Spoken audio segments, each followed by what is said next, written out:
is a God that can cancel evil judgments by fire.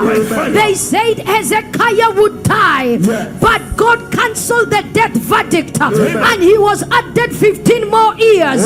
They threw Daniel into the lion's den, but God overturned the judgment and shut the lion's mouth. They threw the 3 Hebrew men, Shadrach, Meshach, and Abednego. They were condemned to the fire, but the fire had no power over them. God canceled the verdict of the fire.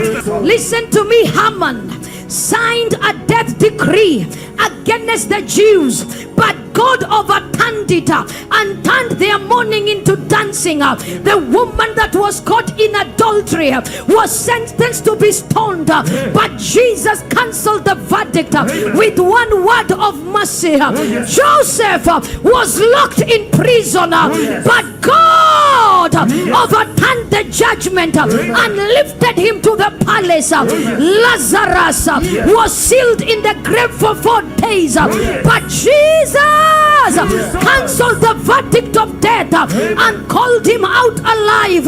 Lazarus, come forth.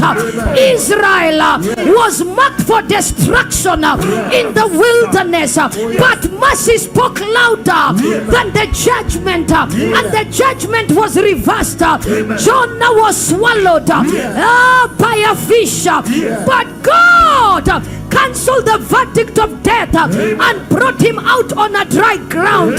I speak as an oracle. I declare, what man writes, God can rewrite. What the enemy plans, God can overturn. What hell declares, heaven can cancel. The verdict of man is not the verdict of God. And I announce in this judgment night, every evil judgment be cancelled by fire.